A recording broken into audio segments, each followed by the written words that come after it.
Facebook.com/Choice TV St. Lucia, on YouTube, Choice TV St. Lucia, and also on our radio partners, Carrier FM 93.1 and 107.9, and Liberty FM 92.3.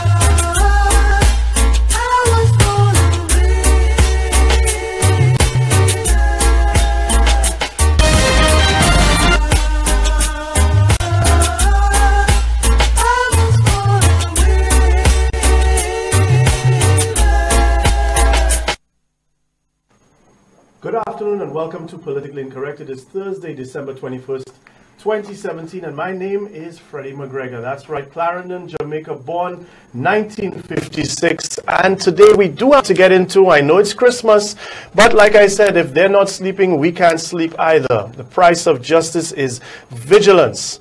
So yep, Freddie McGregor today, and right now I want to dive straight into the latest tit for tat, because you know the formula. Every time these guys do something, the first thing they do is they try to equate it to something that was done before. So, blacklisted.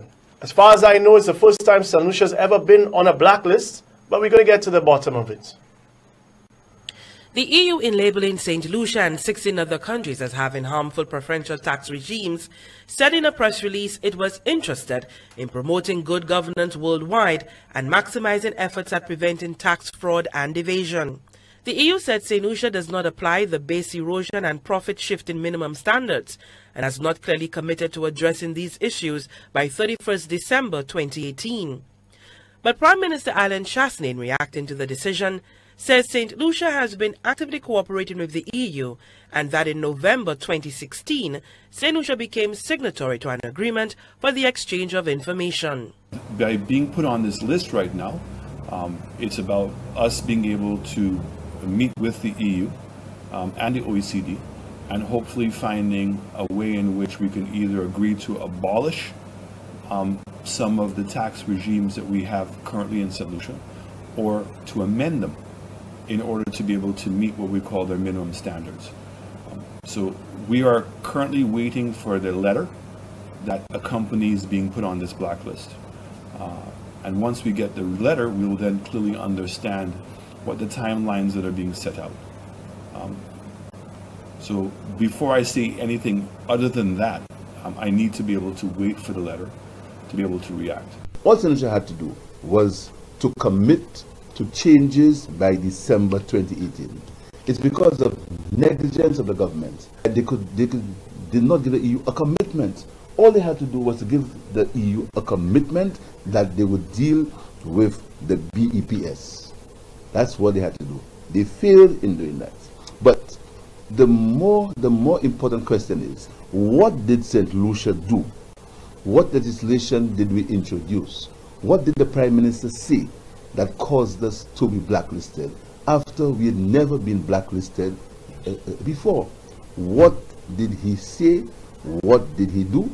And why did he not commit to make the changes by December 2018?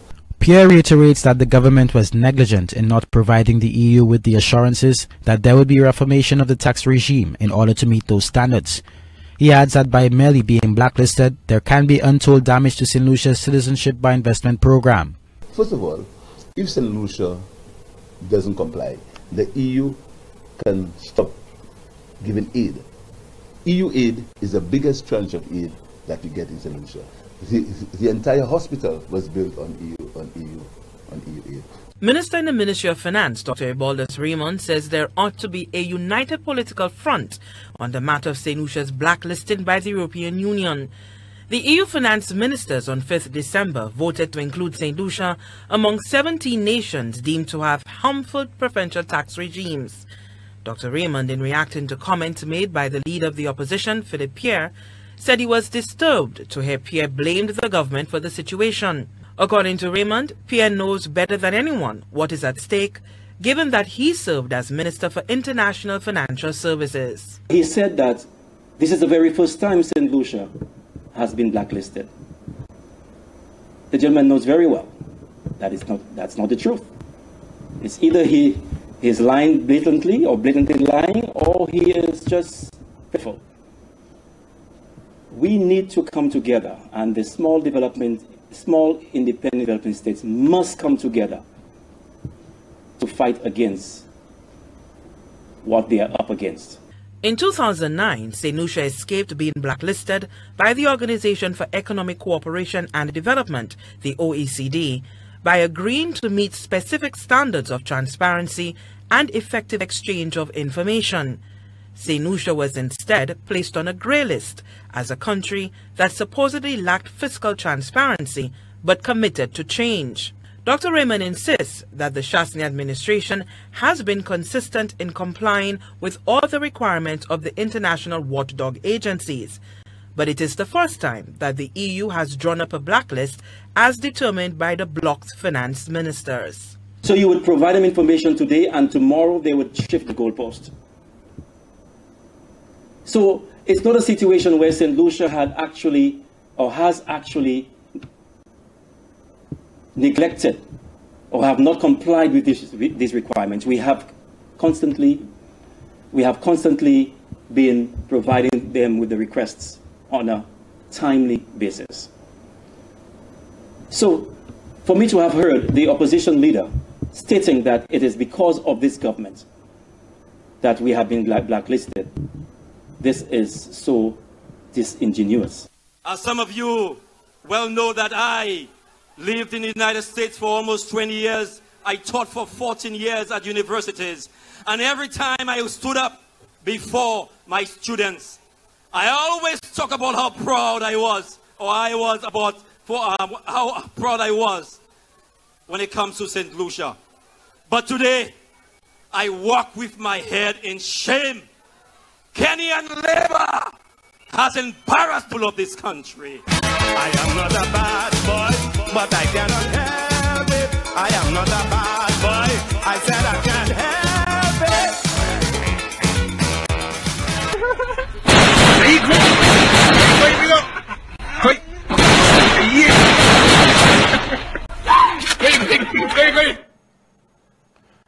So as far as I understood from my information, and I got my information from the BBC. So I want to go to screen to show you where I got my information from. December 5th, 2017, not the BBC's Caribbean website, but the BBC website is where I got first tax havens blacklist published by the EU.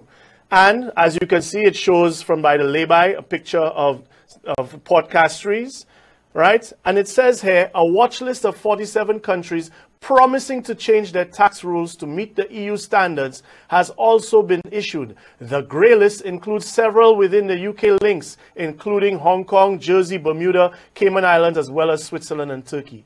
So the way I process this is that because we refuse to comply, that is why we are on the blacklist. And if we were going to promise to change, then we would have been put on the grey list. But it is the BBC versus, and we can come off screen now, it is the BBC versus Eubaldus Raymond. It is this government's version of events versus what we can apparently independently verify. So I thought to myself it would be a good idea, since I'm a layman, to get the person or somebody who would know better than most of us. So I'd like to thank Dr. Kenny Anthony for coming in as a district representative of Vieux Fort South, but also, more importantly, as a former immediate Prime Minister.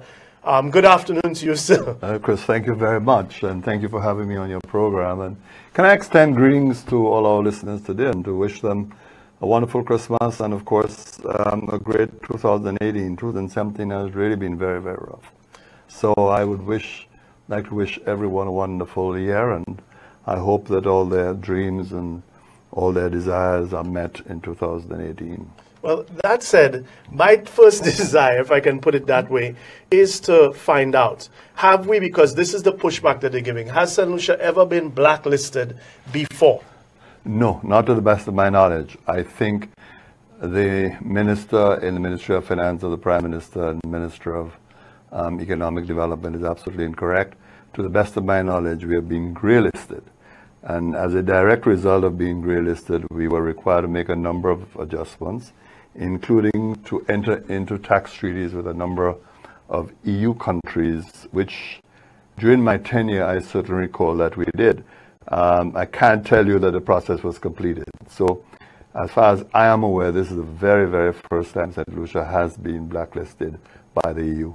Do you think that, for example, this current Prime Minister's overtures about repatriating funds when he was on CNBC, and also the IBC's paying zero corporate tax? No, these statements do not help. I don't know if you recall, I was in Parliament responding to some issues. I can't recall whether it was just after the budget. And I made the point that those, we were debating, I think, the amendments to the CIP legislation. Mm-hmm.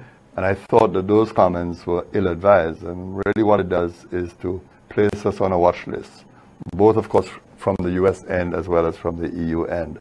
I don't think we should underestimate the passion and vigilance of the European countries in this particular matter. And the recent disclosures by the Panama Papers and the Paradise Papers certainly do not help the situation. Finally, I think, Chris, we have to bear in mind that this is likely to get a little uglier, because I think the European Union is not just concerned with the existing tax regimes, not just concerned with your offshore sector, not just concerned with your CIP, but they are actually beginning to target your wider incentives regime. In other words, the very incentives that we are granting to investors, they're saying, look, those incentives need to be carefully assessed, need to be very carefully reviewed, because it seems that they institutionalize and legalize a number of discriminatory practices, so that the concept of tax avoidance is being widened by the EU as well. And we have to be very careful how we manage this issue in the next couple of weeks and couple of months, because our relationship with the EU at the moment is not the very best. And there are indications that the EU is unhappy with St. Lucia on a number of matters. But sorry to say, but I can characterize this present government as many things, but careful is not one of them. So that being said, my understanding of this is the reason that they would blacklist us is that we are going to these countries for aid, and yet we are, the people who pay taxes to them in their countries are coming to us, and we're trying to give them shelters. Well, in a sense, that's simplifying it, yeah. But I think essentially you are correct. Not just providing them with shelters, but of course protecting them from scrutiny in their own jurisdictions, in the sense that we are aiding and abetting in the hiding of wealth. I mean, I don't think that having an offshore sector is incorrect in its own right.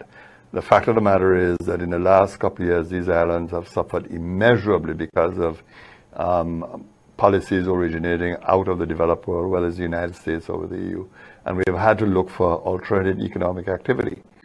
The only problem is that St. Lucia entered rather late, so that in a real sense, it is also an assault on the economic regime that is in place in these islands. But at the same time, we have to be highly realistic and understand where the poles of cooperation are. So that the EU, as I heard the leader of the opposition clearly making the point, is a major donor to St. Lucia, the most important donor. And I don't think they're going to relent on this issue, unless, of course, we make adjustments of compliance in the weeks and months ahead. Okay. So then one last thing, with the non-compliance, right? Like, how should I put it? Is that a plausible alternative? In other words, can we realistically survive without the EU? No, you can't. You have to make adjustments, and very clearly it's going to require negotiation. But this can't be a Lone Ranger negotiation. Now, you believe that somehow you're the hottest thing around and you can go to the EU and tell the EU what to do or ask them what you want. I think this has to be done along with other jurisdictions in the Caribbean and indeed the wider world. Every time we have had a confrontation with the European Union, it has required countries like ourselves with similar financial regimes to get together, to cooperate, and to dialogue with the EU, even if, of course, at some point we may go our separate ways. So that the reality of the situation is really calling for close cooperation, first of all, within between countries within CARICOM and the wider world community with similar jurisdictions like ours. It's not going to go away, Chris. It's not going to go away. You have some hawks who are currently in governments in Europe. And while it may be the case that the U.S. administration may adopt a softer position, but nevertheless the differences between the U.S. and Europe is such now that we can understand that there are departures in policy. Well, let's hope that they can work it out, because as far as like I said, what I've read and what I understand is that this investigation started October, November 2016. And I think you need to take on board a point made by the leader of the opposition as well.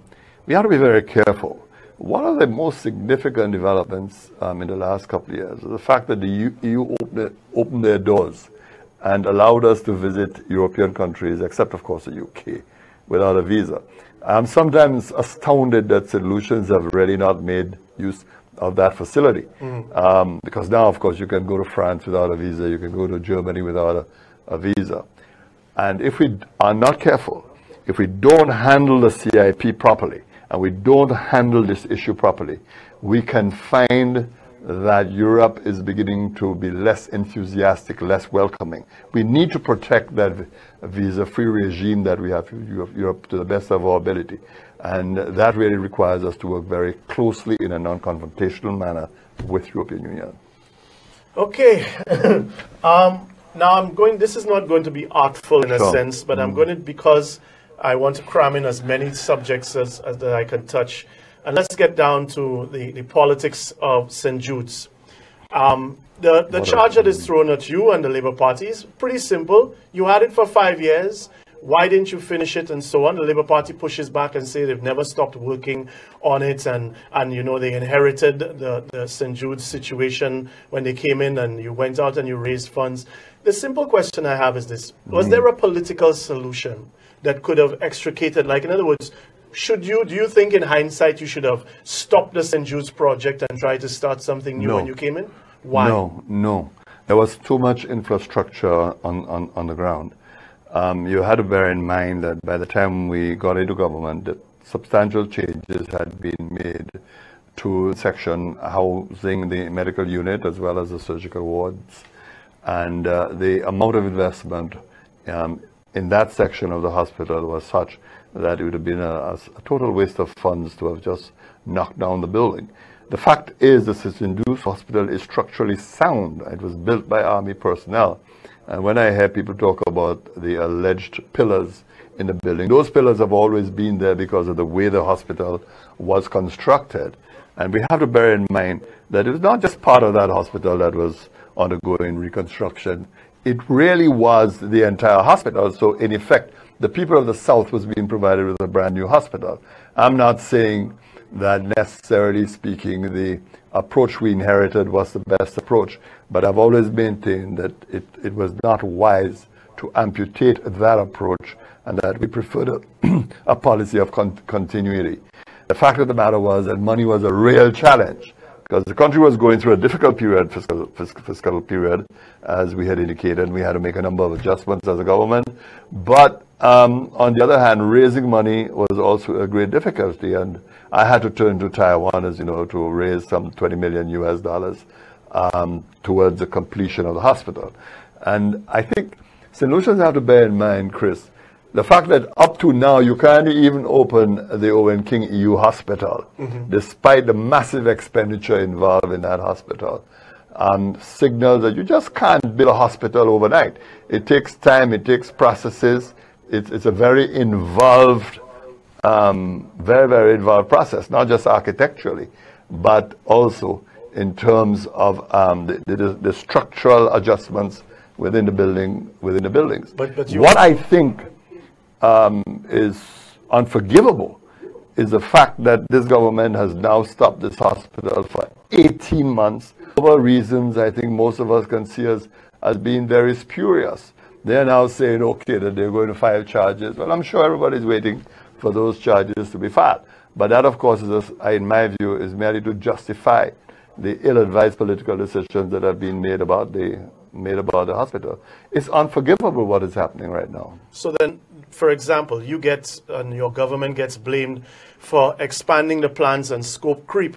Now, I remember the elections being November 28th, 2011, and yet as I go to screen, and I've read this out a million times, it would appear that the expanded plans, all buildings in the facility were stripped completely, in some cases leaving only external concrete walls. The renovation works were facilitated a reconfiguration of the hospital layout to improve the delivery of services in some areas. An extension of building area was facilitated. Absolutely, but more than that, of course, Chris, there were a number of ancillary facilities that the hospital did not have before, and it became necessary to ensure these ancillary facilities were put into place, so that that expanded the plant somewhat.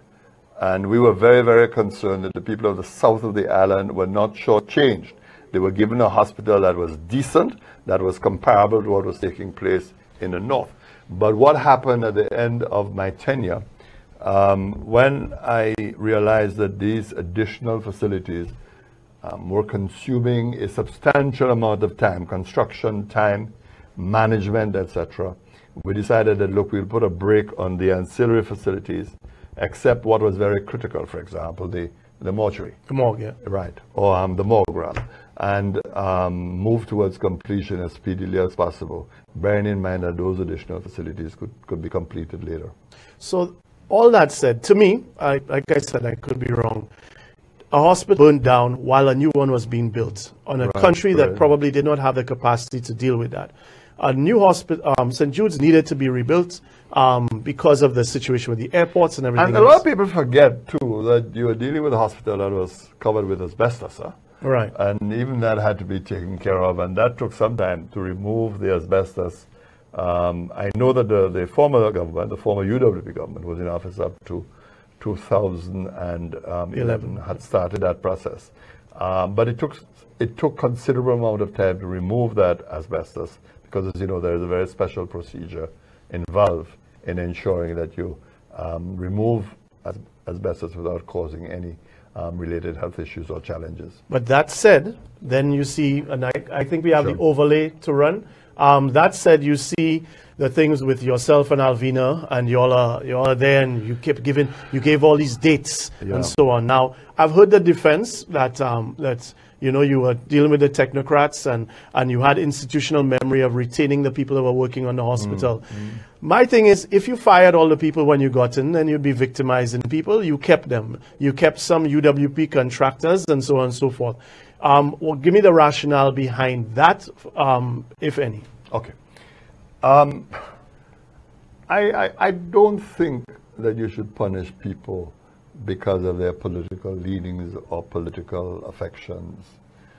I think we all knew where the project manager stood. We all knew that the contractor was a very strong and committed supporter of the United Workers' Party. But to my own mind, that was not enough justification to terminate their appointment. As I said, we opted for a policy of continuity. We ended up terminating the contractor for reasons that were very simple. It had nothing to do with his quality of work. What it had to do with was continuous acrimony between him and workers. The workers were complaining that they were not being paid. And inevitably, in contracts of this nature, it's always the government that is blamed, because people tell you the government is not providing money. And we had enough evidence that the government was, in fact, making the payments. Yeah, sometimes payments would be made, but payments were being made. So that, in a sense, it became too much constantly, week after week, to have to be dealing with complaints from the workers. So we had to resolve that. And since that contractor seemed to have had issues with his cash flow, I mean, what he did with the money, I don't know. I mean, it's not for me to know. But since he had those issues, then very, very clearly, we thought that it was interfering with the progress of the hospital. And it is at that point, I think several months later, that he was terminated. Well, all that said, you had the rally, the protest march to St. Jude's. If you spoke, they would have come down on you. You didn't speak, and they come down on you? That's not a reason why I did not speak. It was very simple. My brother had died around that time. That very Sunday, I was over the cemetery looking after his burial place. It was a very traumatic occasion for me because I had to open my mother's tomb, etc. Oh. And certainly I was in no frame of mind to speak, being burdened by the death of my brother. And it would have been disrespectful and irreverent. I mean, I don't know what people think about these things, but I thought an occasion like that was a very unique and special occasion. There will be another occasion. I certainly will have my say about St. Jude in due course, rest assured. Okay.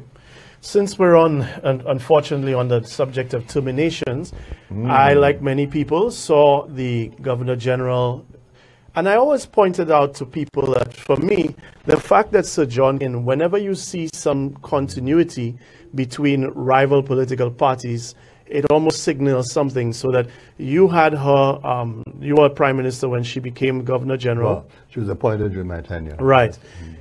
I couldn't believe because I always knew you come in and you put in your own Governor General, that she was kept and then you came back into office.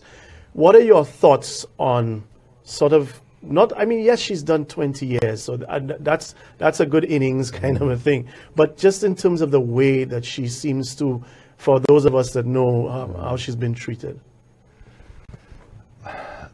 Chris, I think from the outset, I would say that she has done an outstanding job as governor. She's handled the office with incredible dignity, with great poise.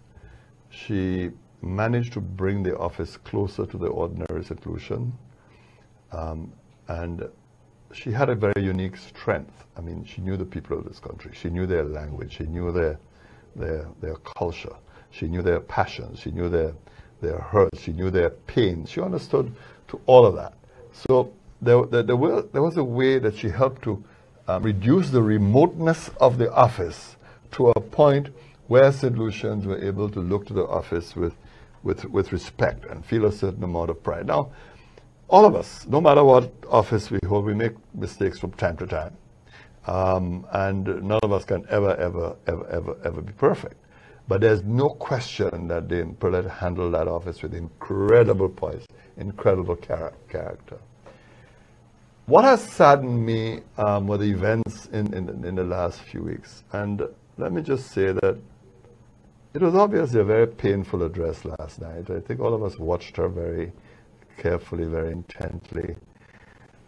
So her eyes looked a little moist, and saying goodbye is always a very difficult thing. But she handled that speech with poise, with dignity. You know, I think she touched all of us with that speech. But what has really saddened me is that her closing days in office was so humiliating, the way she was treated. That story has not been told, and I'm certain that at the right time, the real facts, the real issues will emerge. And I really don't think that's the way any Governor General should be treated. I'm very saddened by this because, you see, we are still a relatively young country. And we have to understand that whatever we do, we are creating precedents for our country.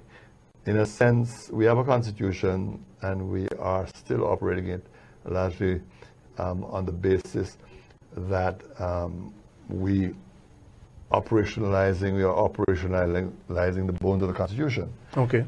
We need to put flesh on the Constitution. Now, if you look at St. Lucia, the number of Governor Generals St. Lucia's had with any extended tenure, that's not, we don't necessarily have an outstanding history. I mean, you had Sir Alan Lewis, who stayed for a very long time. Well, Sir Frederick Clark didn't stay very long, but you had Sir Alan. And of course, Dame Pearlette was a record. But we have to understand too that this is not unique in the Caribbean. There have been cases where you have Governor Generals transcending different political parties, political administrations. For me, for UWP and Labour, it stood out. That's yeah. And it really was a good symbol for the country. Yeah. That here was someone who was able to transcend political administrations or cross the bridge between political administrations. And it provided a lot of reassurance two people, generally speaking. Then can I ask one question of you then? Sure. Do you believe that somehow this present administration thought that she may be a threat to their agenda? I don't. I don't. I've known her for years. I think she has handled her duties and responsibilities in an impeccable way. I have never found her wanting, generally speaking. She has not engaged in excesses. As I said, I mean, all of us have our faults, all of us make our mistakes, but by and large, Dame Pearlette Louisy was an outstanding success as a Governor General. And people often forget too that there are rules in the Constitution that governs how the Governor General makes decisions, how the Governor General operates. There is a narrow zone where she's given some leeway, particularly in respect of political crises, motions of no confidence, issues of appointing prime minister. There's that narrow area where the Constitution assigns her specific powers and specific authority. But by and large, there is no question that Dame Pearlette has been faithful to the Constitution, and there's nothing in her DNA or nothing in her constitutional practice that I have seen that suggests to me that she's going to favor one administration against the other. Wow. Okay, folks, we're going to take our first break, and with that, we'll give you a little bit of a soundbite from the Governor General as we go to break.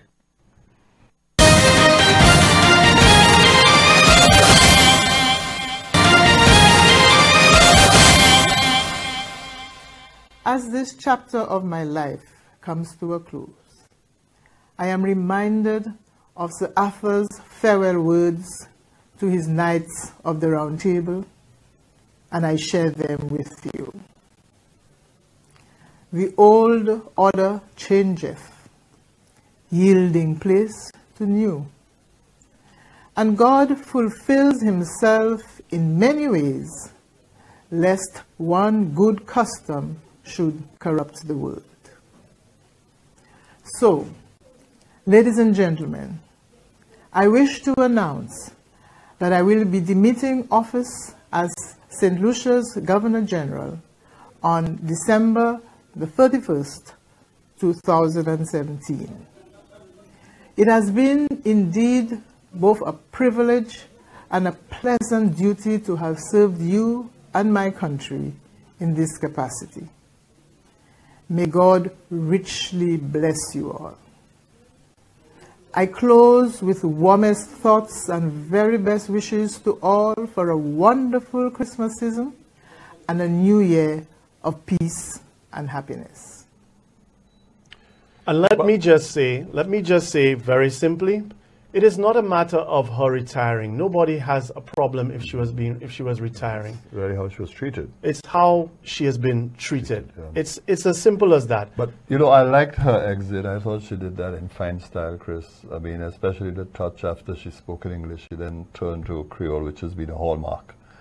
The hallmark of communicating with the people of St. Lucia, of understanding their culture, their spirit, their soul.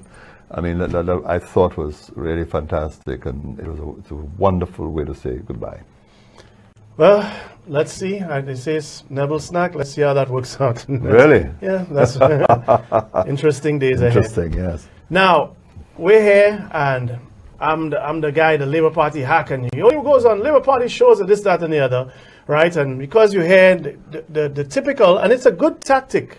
For 20 years, they threw Rochamel, Grindberg, and Frenwell, and asking the criminals to give us peace, right? Now, those things. Yes, you know that one, anyhow, will be revisited at the right time, but we'll come to that. But the point is that it's a fantastic tactic. It hasn't stopped working. If there's anything that goes wrong in St. Lucia, you just find a reference to Kenny Anthony or something that he did. So the latest one is like the guy from the Soufriere Foundation, the Valkov, the Romanov fella, and the other hacks there, and what's the name, Daisy and so on, the Facebook crew, right? Now they actually literally are saying, they don't even realize what the inference is by resurrect, but resurrecting Grindberg. Right, so I want just to start this overlay somebody prepared this, and I'll read it out so that hopefully everybody can follow. With regard to Grindberg, yeah, we're going to go there. Some critical dates to understand the exposing the hypocrisy in Grindberg's non-scandal. February-March 2000, Kenny Anthony and RSM signed the initial oil exploration agreement. Term is for 4 years with some caveats. September 2000, RSM invokes force majeure clause in agreement, to which the government of St. Lucia accedes. March 2004, initial exploration agreement was set to expire. March 2004, Kennedy Anthony and RSM signed an extension of the original agreement for an additional 3 years expiring in March 2007. December 2006 elections in St. Lucia and a new government with Sir John as Prime Minister. February 2007, Earl Huntley meets with Sir John to inform him of the agreement and its expiration date, and that RSM is likely to seek an extension. March 2007, Grindberg meets with Sir John Compton to discuss further extensions. Sir John agrees that he will take the matter up with his cabinet. March 2007, extended agreement expires. May-June 2007, Sir John is hospitalized, returns to fire Rufus Bousquet. September 2007, Sir John dies. October 2007, Stephenson King, as Prime Minister, signs an extension agreement which he subsequently retrieved from Earl Huntley. That's where, what's his name, comes in. Earl Huntley, October 2007. King, as PM, receives a check of US $26,089 from RSM for the annual rental payment. The check is not cashed as the government ponders its options. November 2007, Earl Huntley submits a memo for the PS of Foreign Affairs detailing the issues related to the government of St. Lucia RSM oil exploration agreement. December 2007, Huntley takes up appointment as CARICOM's ambassador to Haiti. February 2008, Anthony Severin, PS External Affairs, contacts Freshfield soliciting guidance in advice on how the government of St. Lucia ought to proceed with RSM. Freshfield, Brookhouse, and Derringer was represented the government of Grenada at the ICSID against RSM. That's International Court. March 2008, King receives another check from RSM reflecting payments for a new year. March 2008, Freshfield provides preliminary perspectives on how the government of St. Lucia may approach the RSM matter. They advise the government of St. Lucia to return the checks to Grindberg. August 2008, UWP Cabinet, by conclusion number 856 of 2008, agrees to the engagement of Freshfields to handle or to terminate the agreement with RSM. February 2009, RSM, by letter dated February 18th, formally notifies the government of St. Lucia of its intention to take the matter to arbitration in light of their success in handling the Grenada arbitration matter. July 2009, UWP Cabinet considers the options presented by Freshfields and agrees that the government will seek assistance from the Commonwealth Secretariat to renegotiate the agreement with RSM. September 2009, Richard Frederick makes the agreement between the government of St. Lucia and RSM a document of the House. April 2011, Richard Frederick, during the budget debate, knowing well it's an election year, made a statement designed to mortally wound Kenny Anthony's political fortunes. November 2011, general elections in St. Lucia, won by SLP, and Kennedy Anthony returned as Prime Minister. April 2012, RSM files a request for arbitration with the ICSID. May 2013, Stephenson King, as leader of the opposition, hypocritically writes to the Governor-General seeking information on the contractual agreement drawn up in March 2000 between Kenny Anthony on behalf of the government of St. Lucia and Jack Grindberg, CEO of RSM Production Corporation. He apparently forgot that he had also signed the extension agreement of 2007 in October of 2007. In June 2013, Governor-General responds to Stephenson King's letter that she has no first-hand knowledge of the matter of which he wrote, nor had she been briefed by any Prime Minister, including himself, nor that the matter had ever nor that she had ever requested any such information from the Prime Minister on the matter, including himself. December 2013, ICSID rules in favor of St. Lucia, deciding that RSM is to pay all cost advances during the pendency of the arbitration process and to refund St. Lucia US $100,000. The panel has also decided RSM was to post security costs in April 2015. ICSID panels vacated or set aside the decision as to the next hearing dates. The panel also agreed that the vacation that the vacation would be lifted within 6 months of RSM posting the US $750,000 in security deposits that had been imposed on them in 2014. The panel also agreed that RSM should not post the security costs by the stipulated deadline. The government of St. Lucia could apply for dismissal of the case. RSM never posted the security deposit. December 2017, Alan Shasley attempts to undead or resurrect Grindberg with the empty statement to the House that was obviously prepared by Rick Wayne. And basically, last but not least, on the issue of this, well, I mean, come on, that's his wheelhouse. On the issue of the statement made by Richard during the budget debate, he inferred that contrary to Section 5 of the Minerals Vesting Act, which provided for royalties and other payments are to be made to the government, Kenny Anthony signed the agreement stating that such payments were to be made to the minister. During his contribution, he added the words personally after minister. The signed agreement had no such inclusion. He was being disingenuous, as even though the agreement had used the words government, most of the public interprets government to mean members of cabinet. Surely there was no contemplation for the cabinet members to personally benefit from the payment of royalties and the like. Furthermore, as per the Interpretation Act, minister means the Prime Minister or other minister having responsibility for the subject matter of the enactment in respect of which the expression is used. You have a lot of gobbledygook there, but that said. Okay, so somebody wrote this.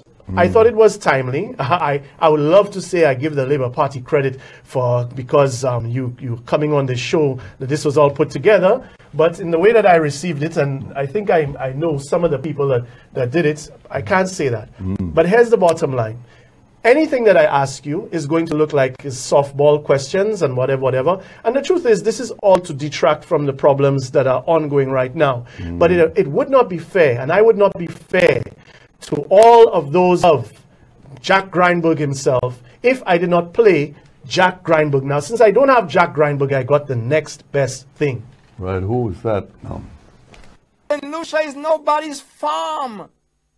St. Lucia is nobody's plantation. Unless you're deluded to think that. But we've had leaders in this country who believe St. Lucia is their little private plantation. And that we are little zombie slaves on it, or sheep, or people who must swallow whatever they dish out. Call it any name you want. But St. Lucia is not anybody's plantation. No, it's not. So I went to the Interpretation Act. This one is a revised edition showing the law as 31st December 2008. That's the last one.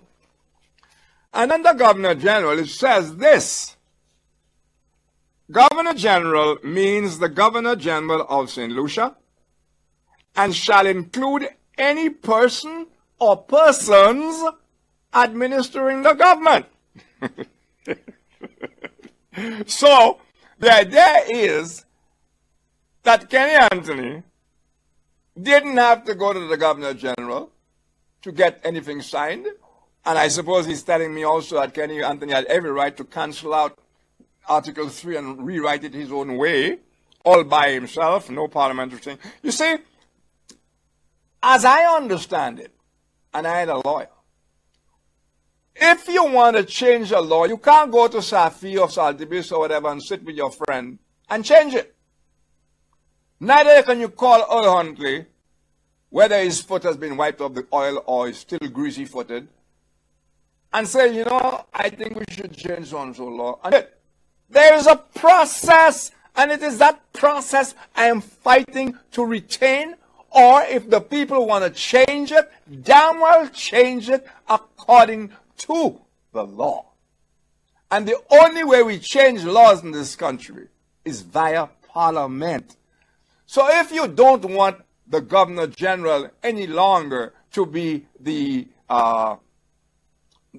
person, only authority to issue licenses, exploration licenses for oil and minerals and so on, go and change the law. But my friend, a smart guy, points out to me that the Governor General I'm talking about there may not be the same Governor General that is referred to in the Minerals Act and all that kind of stuff. Go and check it out in Interpretation Act. And it says, I want to read again. All you savants out there and best brains and lawyers, give me a call. I know you won't. I miss Sir Vincent Floshak. If Sir Vincent Floshak was alive, I would have something useful to tell you about that. I have my own suspicions, and I think I can speak a little bit reasonably on this, but I'm not an authority. And that's why these things have to come to Parliament, and Alan Shastney has to put questions to Parliament, to the right people, to get the answers for us. Because not only is it a blot on our history, not only is it a kick in the face of the Constitution, pissing on the Constitution, not only is it costing us money, we look ridiculous that one man may have handed St. Lucia, the St. Lucia seabed, 83 million acres of it anyway, to some guy, a con artist guy, by his record, all by his little self. So, Ryan, go ahead. The floor is yours. Well, first of all, I am going to disappoint you, Chris. And I'm sorry you chose that clip. I'll tell you why. It has been my policy now for several years never ever to respond to anything that particular journalist, newspaper publisher, and talk show host says. I never have, and I will not do so today.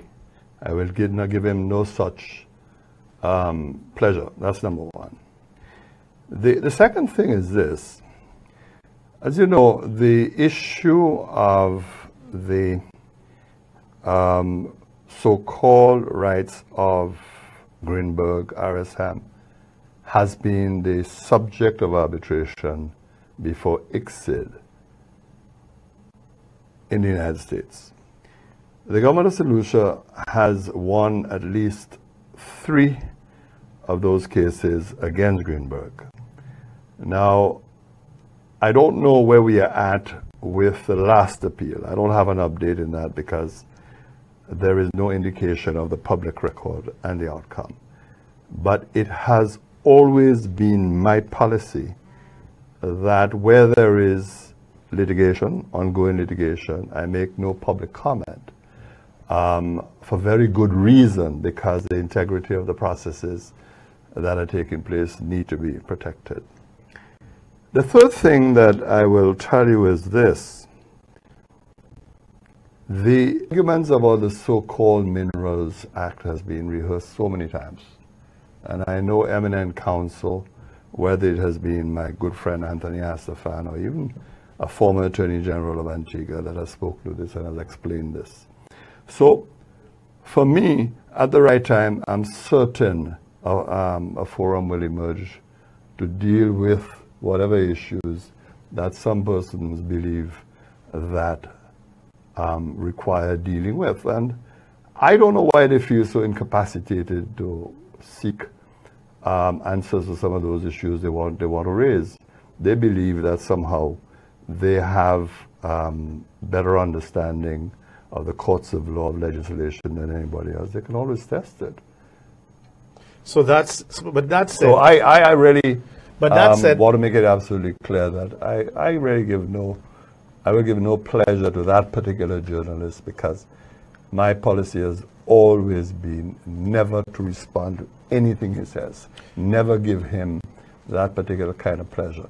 I will go one step further and say that in my personal view, when a journalist has lost sight of the imperatives of investigative journalism, that you're engaged in investigating things because you want answers, you think the public deserves answers, but then you have crossed the threshold and become a persecutor then clearly there's every more reason why you have to draw the line. So then let me reframe a little bit here. Sure.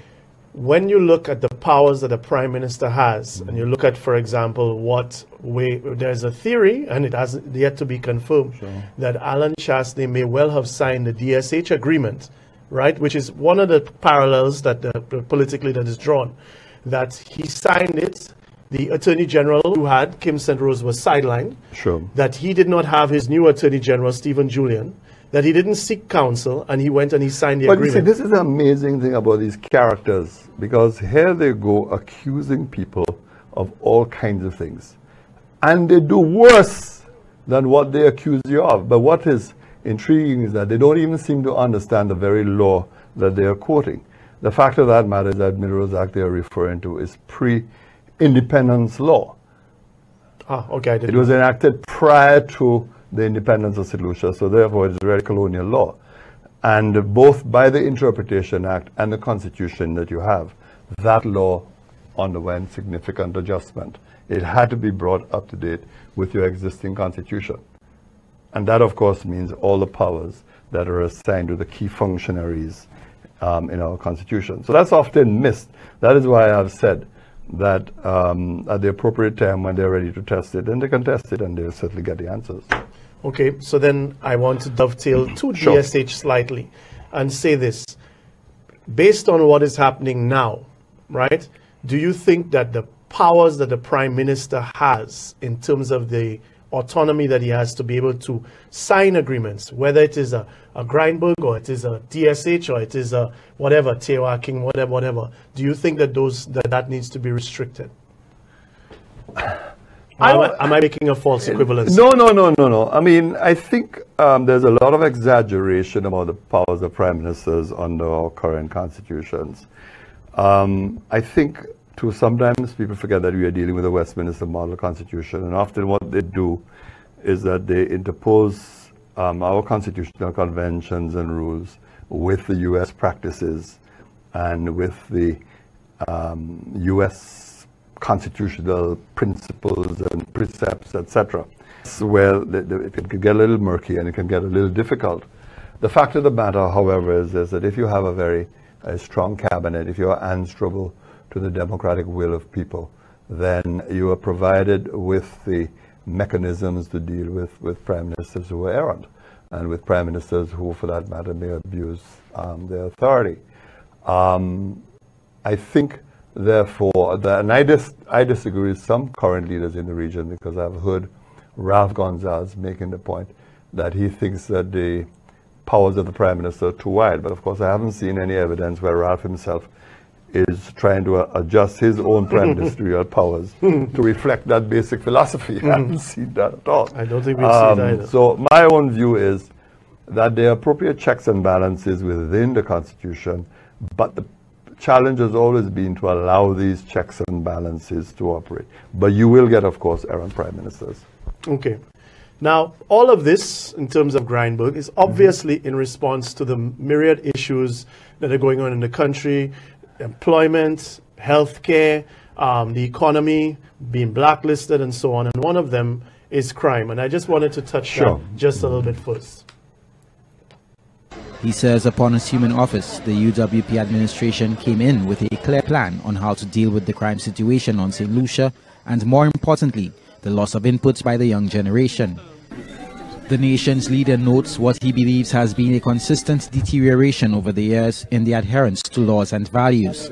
Theories abound about the root cause of the social decline, including a lack of education, spirituality or economic opportunity, and the breakdown of the family. While all are right, according to the Prime Minister, they did not just happen overnight. There is a medium-term or a short-term plan, a medium-term plan, and a long-term plan to dealing with this. And so when to criticize or question why we designed our ministries the way that we did, it is exactly for this reason.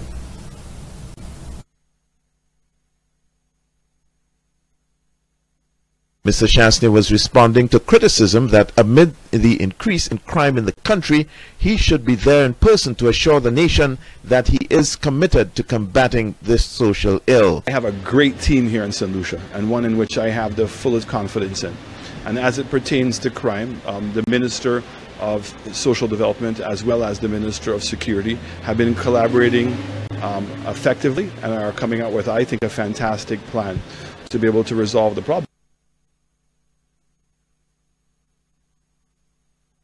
Meanwhile, Prime Minister Alan Chastanet maintains that there is a strategy to combat the levels of crime on Ireland, and that includes a number of illegal firearms. I continue to say, and my administration continues to say, that we do have a solution for the homicide problems. We came into government promising that we have a solution. What do you expect from them? I mean, they would not want to see the government succeed.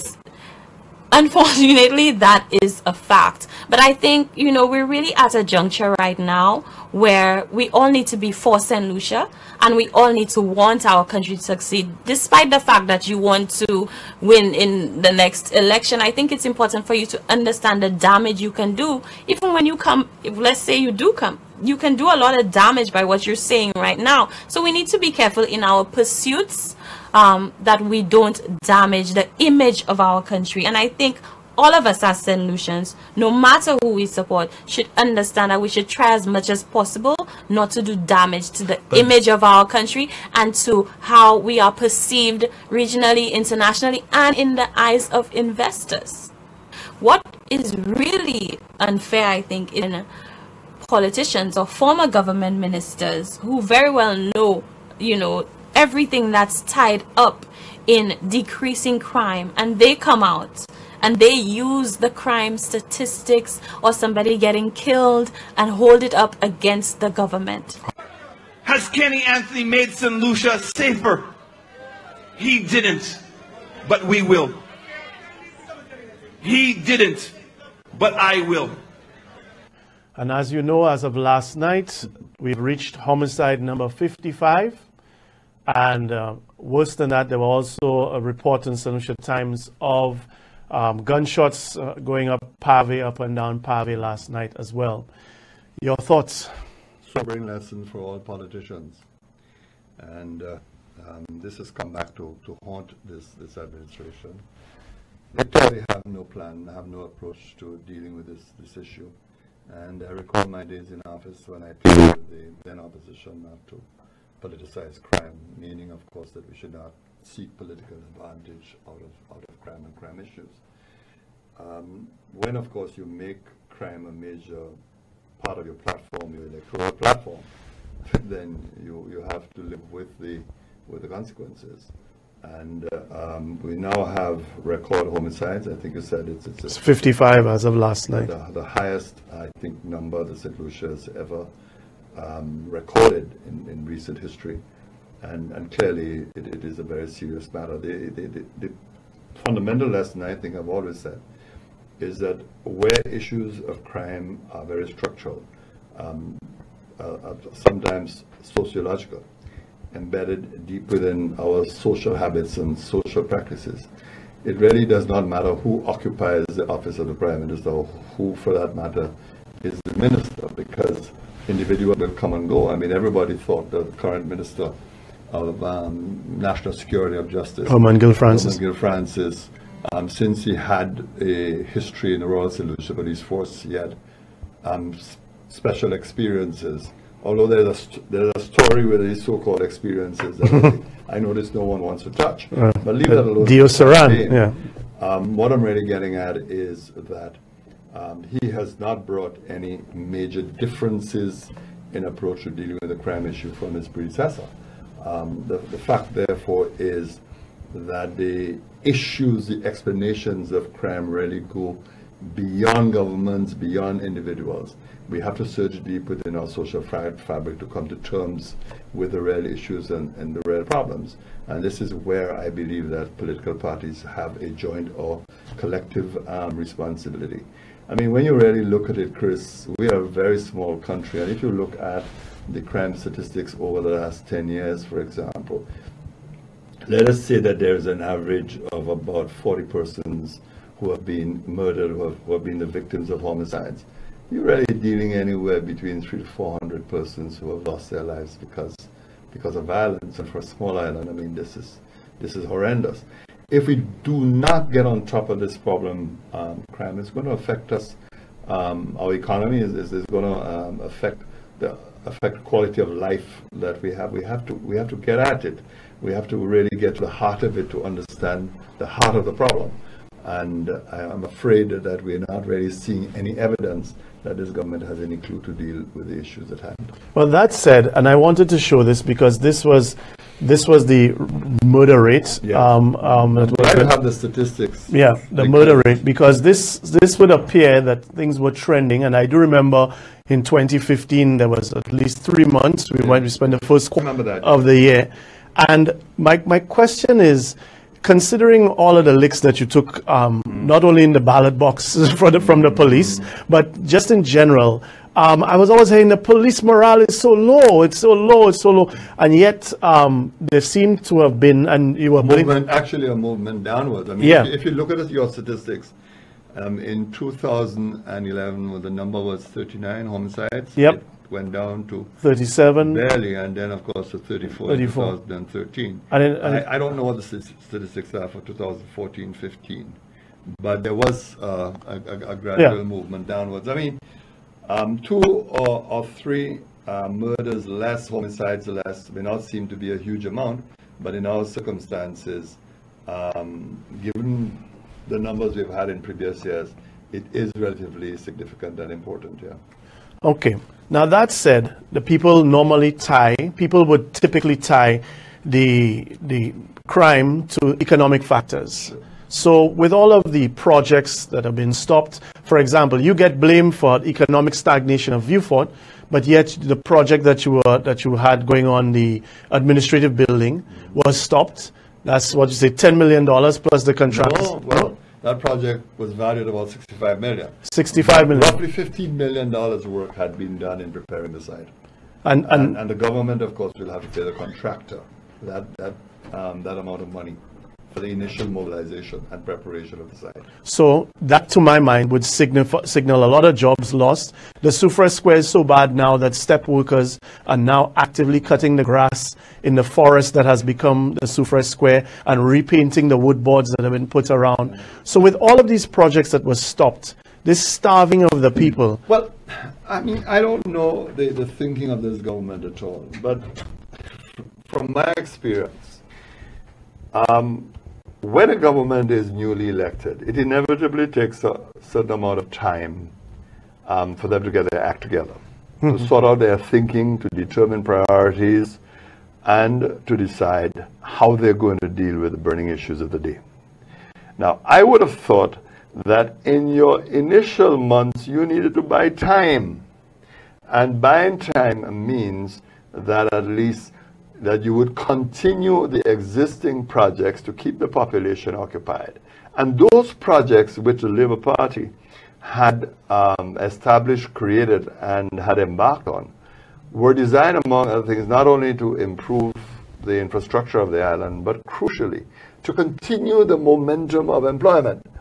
If the government had, in fact, carried out these projects, or continued with these projects, the unemployment figures would have been even lower because people were occupied. And there are some decisions that defies logic, to me bizarre. I'll give you a couple. You take the Shock-Groseley Highway. We obtained a loan from the Kuwaiti Fund as well as OFID, which is an organization created by OPEC countries to make development financing available. You get loans from both of these entities at exceedingly low interest rates. I think it is about 4.4, 4.5%. So that we had both of those loans. We had negotiated the loans. And you know that we were supposed to, first of all, repair the secondary roads to Groseley. Back roads, yeah. The back roads. Redo these roads. And then once that had been done, you commence on the main highway. Now, it is true, of course, that all the financing had not been in place for the main highway itself, but it was well on the way because of the negotiations that we had. Likewise, we had engaged to provide financing to repave the Millennium Highway and to build a new roundabout at the junction close to Massey supermarkets in that area. The government stepped in and decided to terminate both projects. The result, the Kuwaiti Fund is exceedingly upset. OFID has become wary of this government and the attitude and approach of this government, because these organizations will obviously look at the issue of continuity and whether they can trust the government of St. Lucia, the country of St. Lucia, in negotiations in such matters. If you're going to have governments just coming in, terminating without good cause existing agreements, then you have to be concerned. So the result of all of this is that the situation has become even more serious. The situation has become worse. That the progress that should have been made has now been retarded, and we are back to square one. The thing defies logic. Well, absolute logic. I think you found the word. The word is retarded. Yeah. We are now in the mess that we are simply because of these decisions, and a lot of it had to do with pure political acrimony. That's the problem.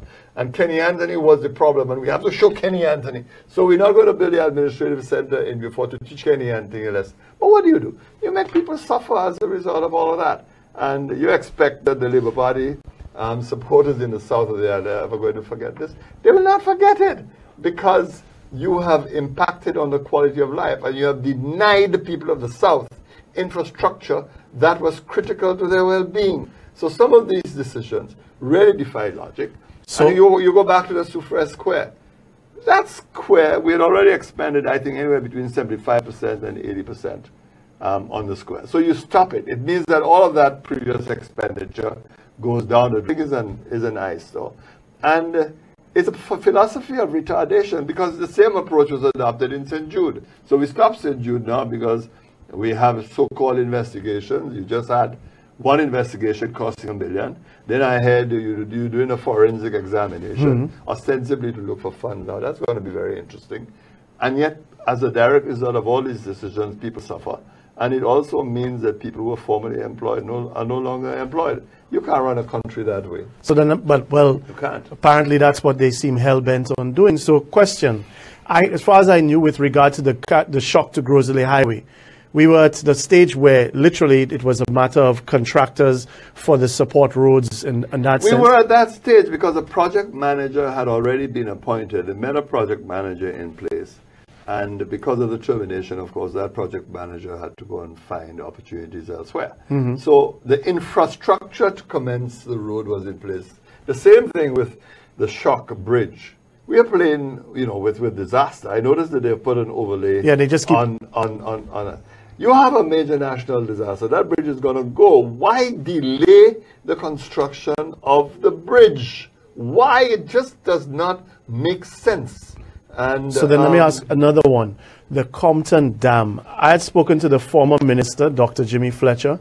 I've seen the footage where you all literally got the EU agreement in $40 million, and the tax levy is still being paid by St. Lucians. Yeah, but I think it's worse than that, because we had got a commitment of the Caribbean Development Bank. In actual fact, the project had actually gone out to tender. But both CDB and WASCO at the time were unhappy with the tenders and the amounts quoted in the tenders. So that had to be withdrawn and it had to be retendered. And we are courting disaster, because what is happening there at the dam is that the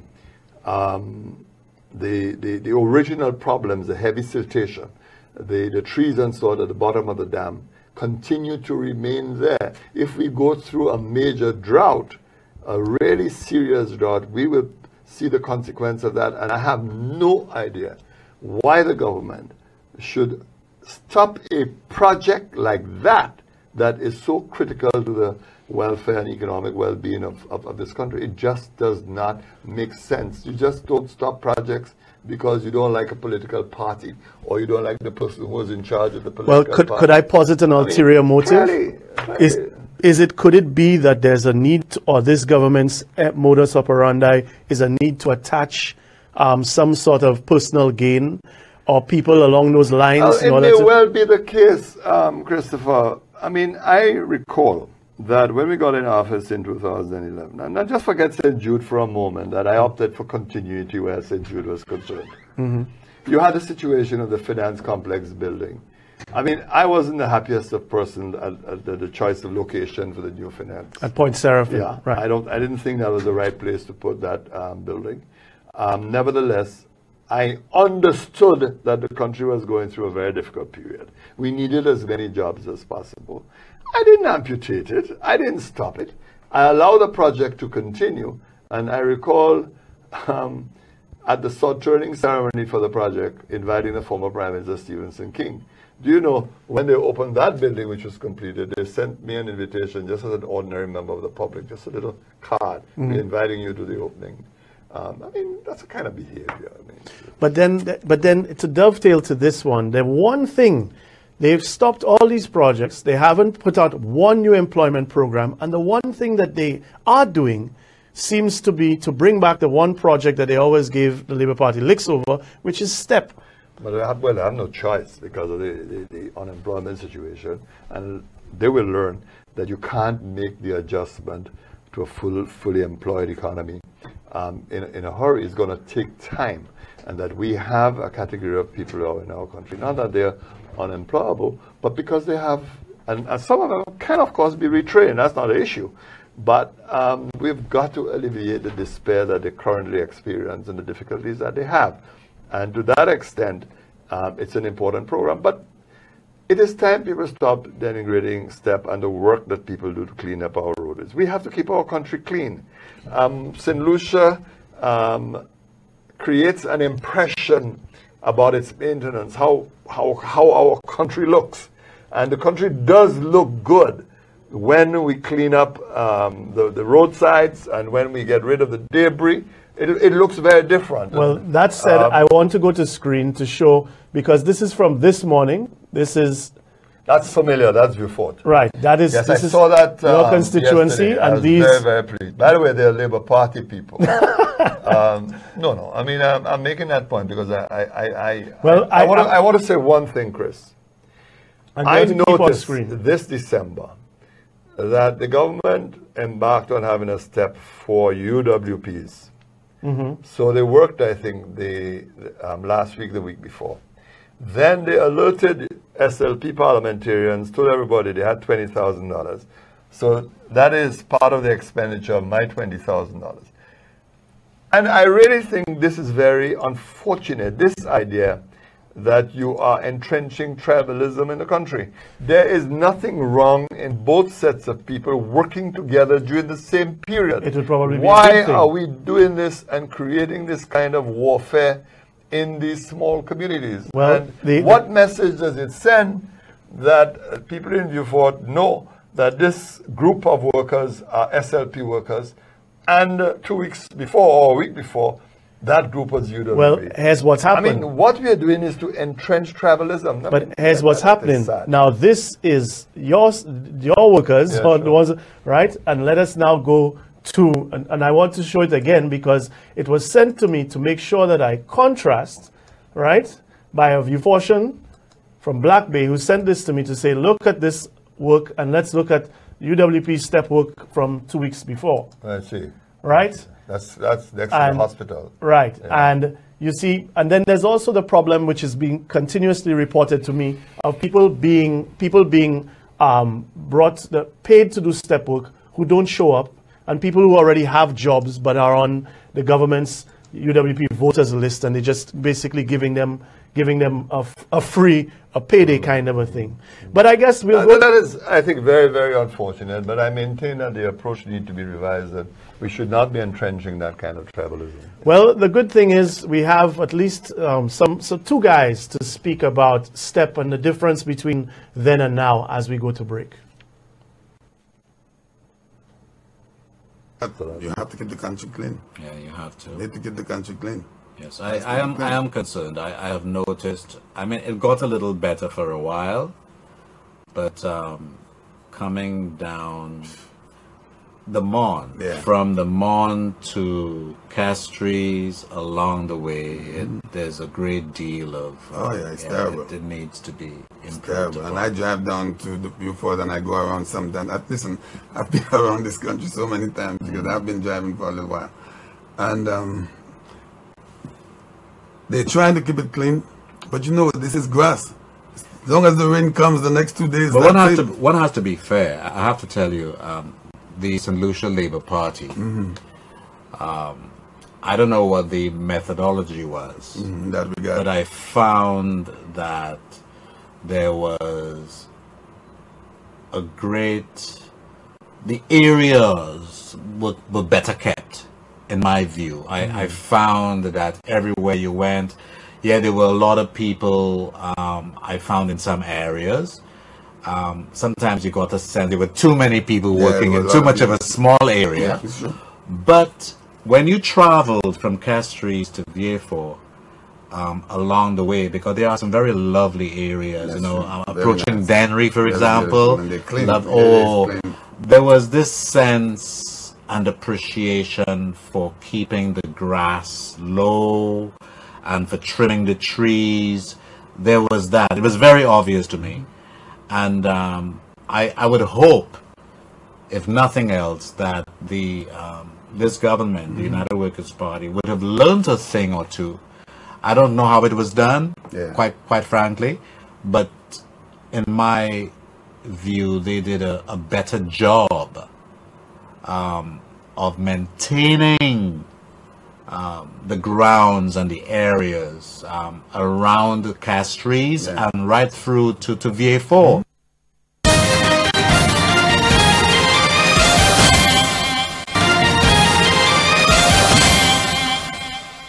When they did the forensic audit on Guy Joseph, they paid about $3 million to investigate Guy Joseph. Found nothing. For that matter, let me not say they found nothing. I've asked for the report.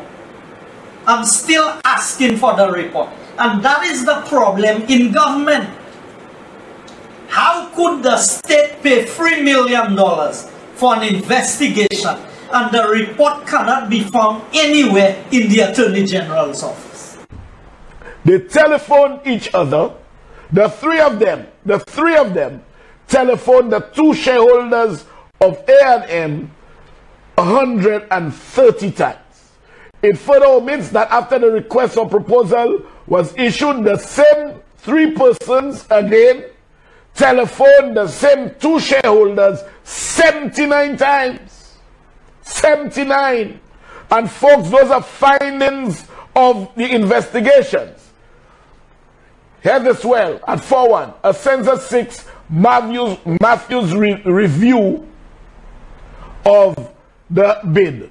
The government of St. Lucia press release omit to mention that on March 31st, a censor emailed the A&M draft bid to Matthews stating, "We need your thoughts ASAP."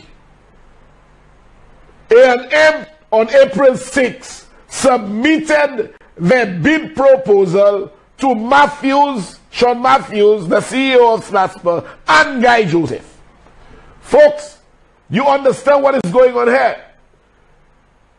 Guy Joseph, Alan Chastney, and Sean Matthews telephoned the shareholders of A&M 130 times.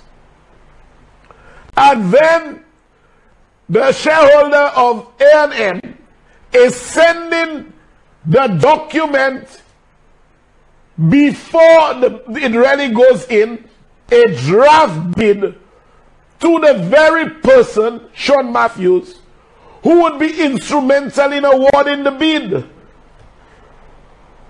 Why on earth is Guy Joseph a minister, Alan Chastney a minister, and Sean Matthews calling the shareholders 130 times when they are not even supposed to be involved in what is going on?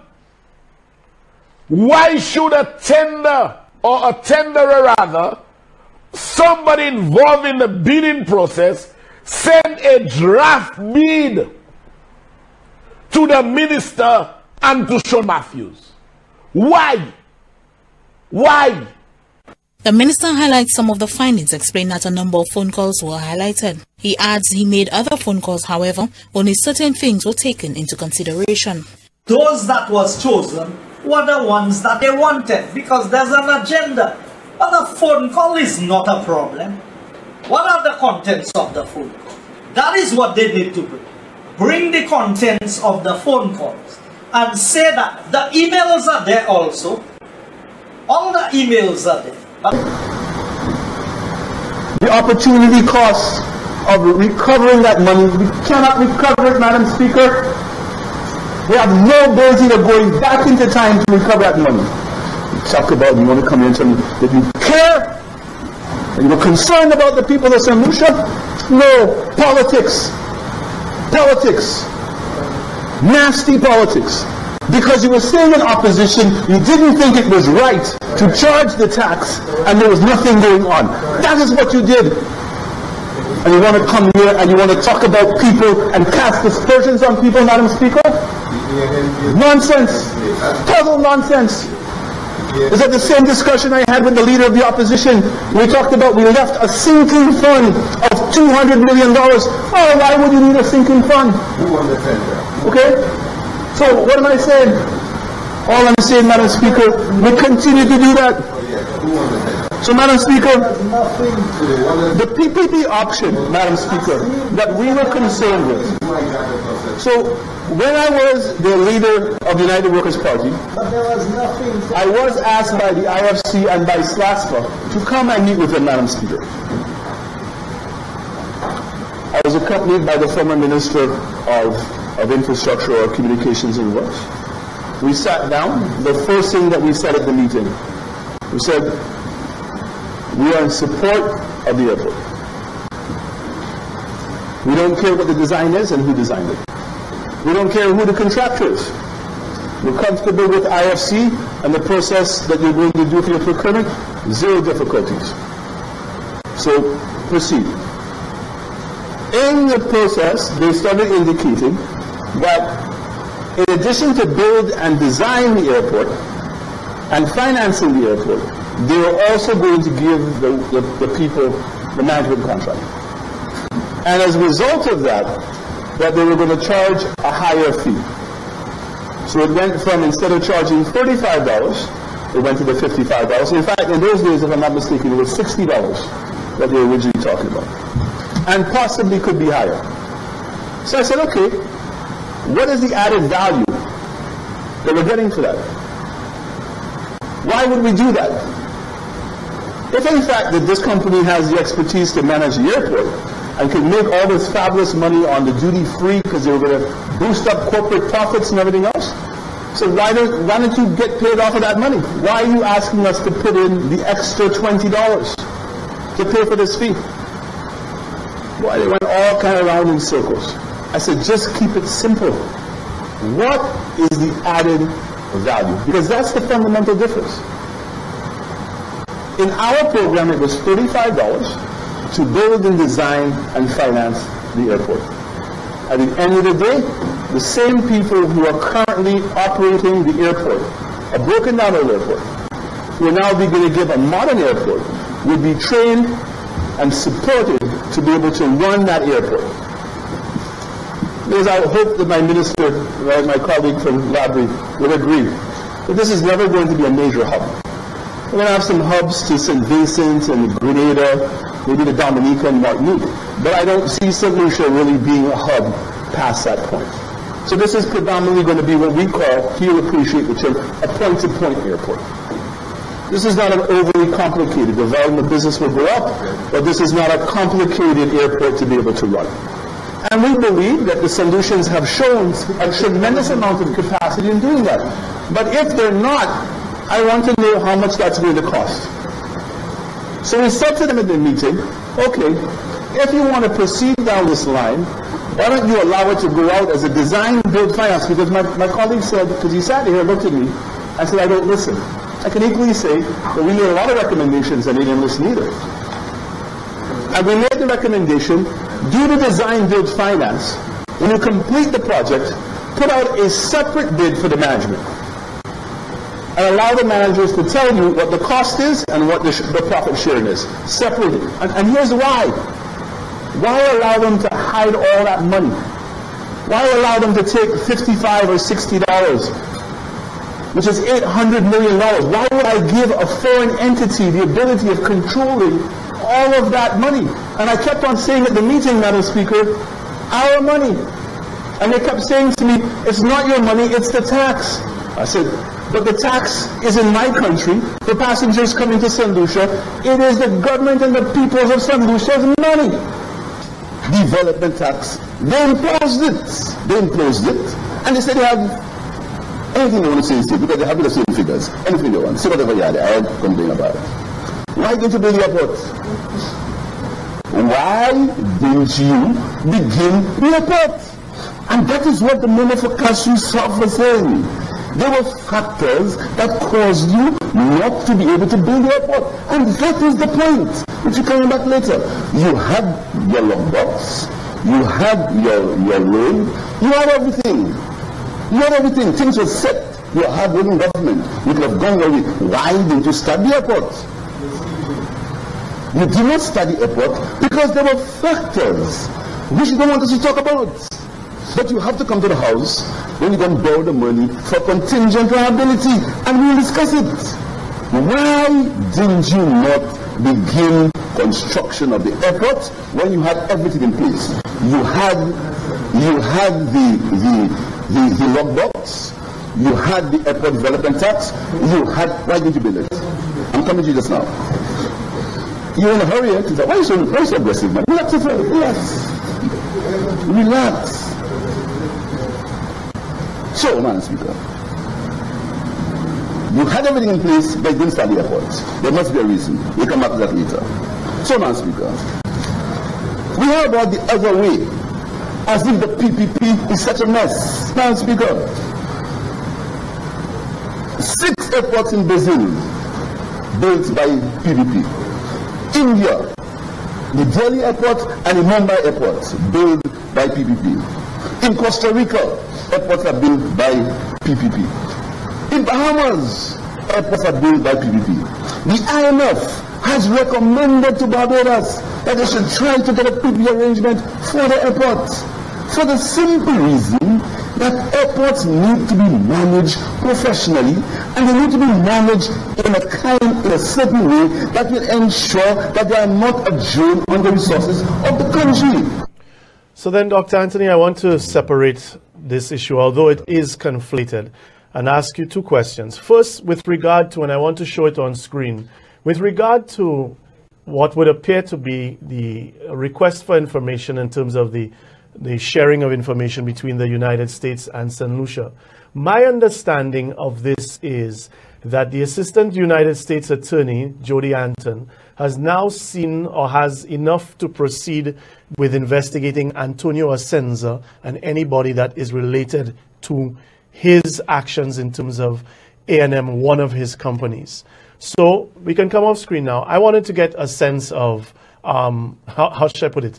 I was one of those who, and I'm saying it openly, who said that the Labour Party deserved its licks, yourself particularly, because for all what was said about Guy Joseph, apparently now, by not go to jail, is now the equivalent of basically becoming a knighthood, apparently, for people. My question is, how serious is this? Chris, consistent with what I said earlier on when we touched briefly on the Greenberg matter, where you have a legal process that is on the way, as in this case, and we are yet to see the result of that particular intervention, the outcome of that particular intervention, I'm not going to comment. You will notice that in Parliament, when Guy Joseph made all his statements and all his blandishments and so on, and made all his accusations, I stayed mute. I said nothing. The reason for this is also very simple, quite apart from prejudicing the ongoing process, but also where you have asked a country under a mutual legal assistance treaty for support and for assistance, it is vital for that particular country to understand that you're not engaged in an act of political witch hunt or political retribution. You need to strip it of the politics of the day. That explains why I was generally very quiet, by and large, in respect of that matter, and I said very, very little. I maintain that posture that I will not comment on this while the process is underway, and you'll notice that that was the basic principle that I explained in respect of that earlier Greenberg matter. So I'm not going to touch it, I'm not going to say anything about it until such time that the process there has been completed. In respect of the airport, on the other hand, the clip you saw, the UWP has not changed. It's the same leopard, the same spots. The proposal that they made for the development of the airport is basically the same proposal that the former King government made, essentially creating a lockbox so that the income generated by travelers is put in the lockbox for the financing of the airport. What this is really going to do is ultimately this will be a loan which ought to be guaranteed by the government of St. Lucia under the existing SLASPA legislation. And this would mean down the road that St. Lucia's debt to GDP ratio will shoot up. The leader of the opposition, from the clips that I'd heard, and I missed that sitting in Parliament because I was in Miami at the time, is absolutely correct. And I certainly don't support the approach, that particular approach to development of the airport. The borrowing I think it is a serious mistake. And that is going to cause us major problems in the near future, that St. Lucia cannot play with its debt to GDP profile at this point in time, and we have to look for innovative ways. You know, one of the things that fascinates me and startles me about this country, I mean, forget all the talk about hypocrisy and inconsistency of logic and so on. I mean, forget all of that. But you know, there was a time when the big thing was that the government of St. Lucia had no interest in private sector development. Didn't want to make private sector partners in development. And then you decide to adopt a private sector driven approach by, of course, engaging IFC, which is world renowned, to manage the process, to protect you, to ensure that the entire process leading to the selection of a developer was transparent, was over a decade, without recrimination and with integrity. That you adopt that kind of process. That you don't hear any voices saying, well, look, this is a good opportunity for the private sector. We need to support this, and we need to protect it. So what we are really doing is simply adopting another approach, the old approach that the UWP had in train when Stephenson King was Prime Minister, and of course the very private sector that had been championed under the proposal of the St. Lucia Labour Party. That private sector is absolutely quiet and silent. So then question. Not in a configuration at all. So then just to touch on this, I saw the panic button seemingly hit by the SLHTA and having emergency meetings, talking about soft bookings. There are staff on rotation at Rendezvous for the last 4 months. I don't know where Fade is getting his figures, but all of the publicity sees JetBlue pulling back on flights and American Airlines and so on out of Atlanta and all of these things. And the question is, isn't it just plain obvious that the airport tax quadrupling, which is what they have, is no, that was clearly a very backward step, because that would have made St. Lucia a very expensive destination. You know, when you talk to persons in the tourism industry and talk even to the individuals who are vending tourism-related products, one of the things that they will constantly tell you is that people are not spending. The world has entered into an era, into the period, precisely because of the experiences we have had with the collapse of the world economy, the contraction that occurred, where people are being very careful what they spend and how they spend. It may take some time for us to return to the previous levels of spending, but people are generally very, very, very cautious. And I'm not surprised, therefore, that you're beginning to feel the ripple effects of that in the industry. And St. Lucia has to be very careful, because we can't destroy our competitive edge, which is already virtually non-existent because of the distance that people have to travel to St. Lucia, particularly from the UK and from Europe. I think the Labour government did a wise investment when it encouraged the establishment of Royalton. A lot of people did not understand the wisdom at the time of encouraging the Royalton Group to purchase that property. We were actually interested not just in the hotel infrastructure of creating a competitor for Sandals, and a credible competitor at that, because we need to diversify that product at the upper end in any desperately at this point. Yeah, very desperately. I mean, only quite recently I saw somebody referring to the sort of product that the Sandals Group is offering as a plantation-style tourism. I don't know if you have seen that, but that was said by the UN. It's apropos. Yes, it was said by a UN expert. But the fact is that the Royalton Group was vertically integrated with TUI, and they had access to airlines. That's why you still had that kind of increase. So that was, from my point of view, a very good investment overall for the St. Lucian economy. But that doesn't mean they bought the land. Yes, well, I mean, they got that property as a result of the intervention of the Bank of St. Lucia, who of course had been in possession of the property after the original hotel failed. But I'm just making the point, Chris, that we are in a very delicate period, and we mustn't take things for granted. We have to be very careful that we don't make this destination far more expensive than it is already the case. Okay. So I know we're pressed for time, and folks, we did start late because of other programming that Choice had. We also still have a bit of an issue with the phone patch, and in the interest of time, I'll just ask one more question. But first, I want to play one final clip. Let's run that.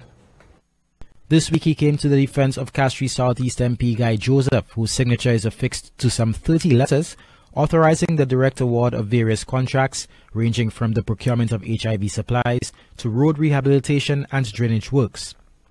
Talk show host Richard Frederick, who first broke this story, expressed concern that all the documents appeared to have been signed on the same day.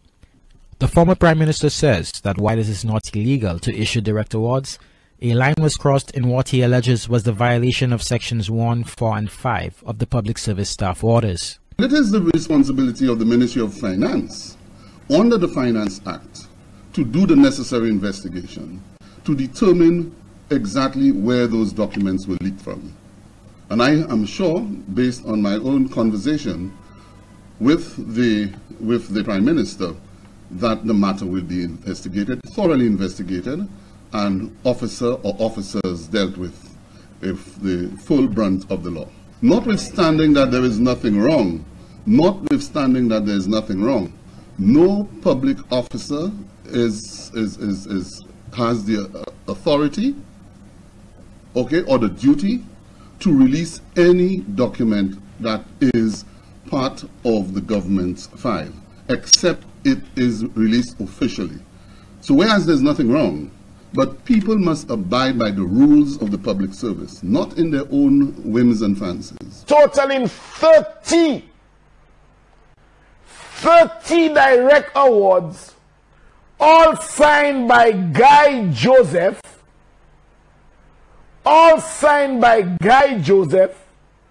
when he was acting Prime Minister in one day. In one day.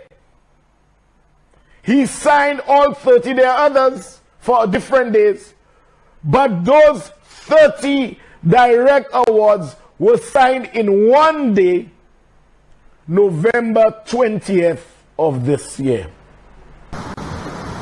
What I know is how to use money to gain wealth. And there we have it. So that being said, as a former Minister of Finance and Prime Minister, a couple of things just in terms of clarification.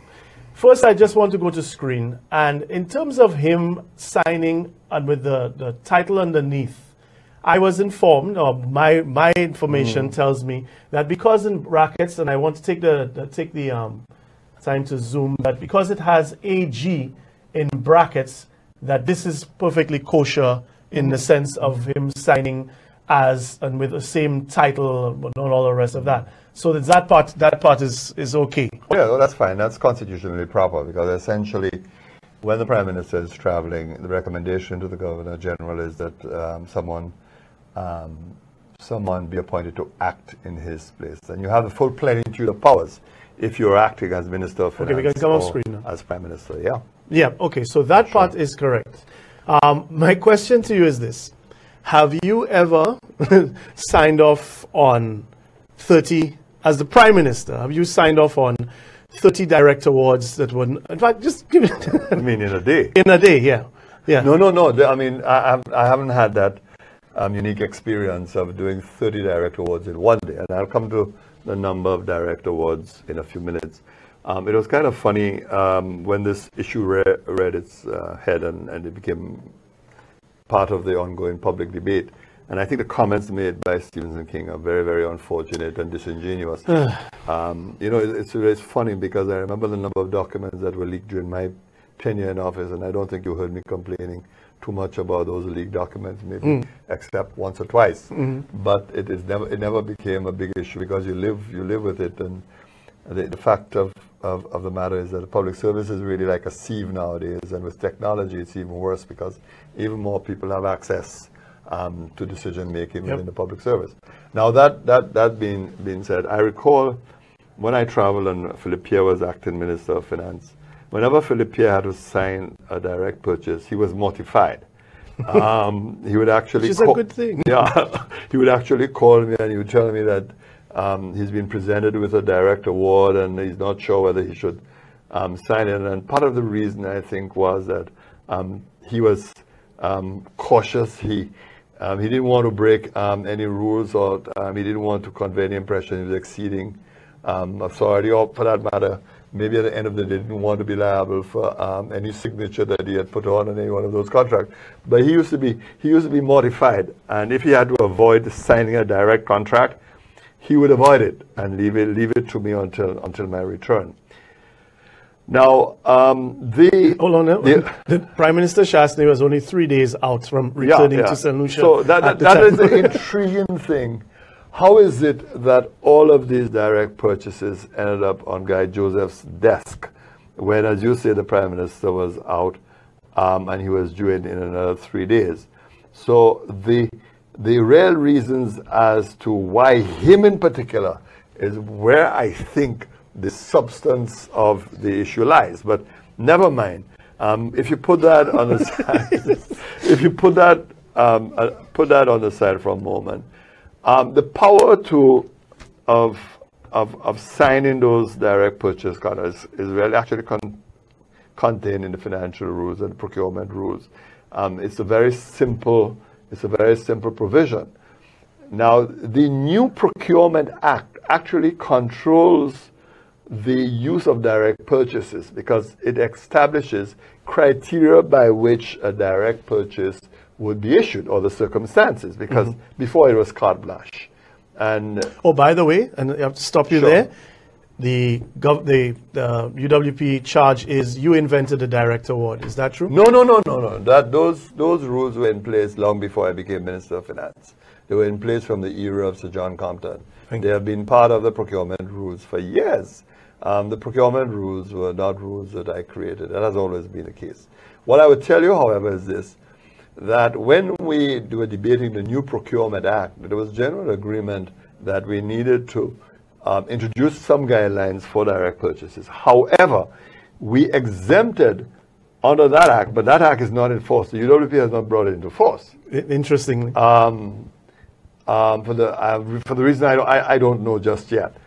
But we generally agreed that there were some exercises of discretion that should be exempted, meaning that direct purchase ought to be used. And one of those programs that was specifically exempted was the CDP because of the nature of the CDP. Yeah, well, they are payroll institutions. The CDP was designed in a way to empower parliamentarians to have some control over what is happening in their respective constituencies, because one of the huge problems has always been that parliamentarians felt that they really had no authority, no real authority in their respective constituencies. So in a sense that was exempted. But from what I see of the 30 here, these are not all CDP-related projects at all. I mean, Nope. the Saltibus Road, for example, where several contracts were awarded, that came directly from revenue, and it wasn't really being financing through the CDP. So if it's not a CDP project, the idea of cutting up a road into 12 pieces, to me, doesn't make sense if it's not a CDP. There are always dangers in that, because you have a greater managerial responsibility to ensure quality across the project, because you now have to manage 3 or 4 different contractors, or 5 contractors. I mean, 12. I think it's 12. It's 12 is what Bradley said. Yeah. Well, I mean, if that is the case, the challenge is going to be even greater to ensure that you really have a quality performance across. Yeah, now, let's come back to the issue of direct awards. Certainly, when I was Prime Minister, I did issue direct awards, and in particular, most of the direct awards I issued over the last couple of years had to do with the CDP. Most, not all, because there were other direct awards granted. For example, purchase of equipment, like the hospitals and stuff. Yeah, I mean, St. Jude was a classic case dealing with hurricane-related events or weather events, etc. I was able to obtain a list of the direct awards which I have given over the last couple of years, and I can share it with you. Yes. In 2012, that's the year after I got into office, overall I signed 57 direct awards. So that's 57 direct awards in what time period? In a year. In a year. Yeah. So that's, what year is that? 2012. 2012, okay. In 2013, it climbed to 36. Okay. In 2014, it was 34. In 2015, it was 76. And then in 2016, it was 48, the year of the general election. So you would have thought that I would have gone crazy. Crazy with direct awards. Direct awards in 2016, but that's certainly not the case. So that is the total. I mean, obviously, I don't know what is the total of the current administration, the 30 included. The 30 included. I don't know. My information from my sources in the office of the Prime Minister say that this was the one day, but there's closer to 60 just within the period that's there. Now, I'm asking because people will want, will I be allowed to, I want to take a photograph of this and send it out so people can see to contrast. Yeah, I can give you a photograph of this. But this is, but these are the, so basically, Guy Joseph did almost what in one day what you did in many cases in a year. If he did 30, I mean, well, and that's not disputed, then it would mean that in one day, he did almost what I took a year to do. And if you look at 2014, you did 34. I did 34. So it was only 4 short in one day. In one day. Yes. That's it. You know what? I guess leave it there. It's up to people now to try to figure out how to pass the ridiculous and normalize Yeah, it. but I think St. Lucians could be comforted by the fact that if the new procurement legislation comes into force, it will bring some greater control, some greater direction. But Parliament did agree, that is to say both sides, when we were debating that procurement bill, that while we streamline the procedures for procurement, create a new procurement authority to bring more transparency and more control, and why the current government has not implemented it, I don't know. I can't speak for that. Nevertheless, both parties did agree that in respect of the CDP, because of its unique characteristics, that would be exempted, but will continue to be discharged through the direct purchase mechanism. So that said, I am not going to hold my breath, same way I'm not holding my breath for a deputy speaker or for an integrity commission. I'm not going to hold my breath on the procurement rules being enacted anytime soon. But I want to thank you. But we do have to agitate for those things, Christopher. I don't think we should sit back and fold our arms on this issue. I think 2018 is going to be a very intriguing year, a very interesting year. It is a year, of course, when the UWP is going to look for its retribution in some matters. I think, but at the same time, I think it's also a year that the St. Lucia Labour Party need to be the protector of the Constitution of this country and ensure that the rule of law prevails. Okay. That said, and folks, you've heard it from time to time, genuinely apologize for the fact that not only we ran over time, but in terms of the inability to take calls. So I'll give you the floor to sort of send a message, since it is Christmas in closing. Well, Chris, thank you so much for having me. I enjoyed every moment with you. I just really want to take the opportunity to tell St. Lucians I do hope that they have a great 2018. It's been a difficult year for all of us, sometimes for personal reasons and other reasons. And I just want to tell them that no matter what the difficulties may be, let's not lose confidence in our country. Let's not lose confidence in our people, and let's not lose faith in ourselves to triumph over the adversities that we have. We have done it before. The situation that now confronts us is unquestionably complex and very difficult. The world has changed in dramatic ways, but nevertheless we have to learn to adjust and to adapt. And this country has to be sacred to us, and we have to protect the history that we have inherited.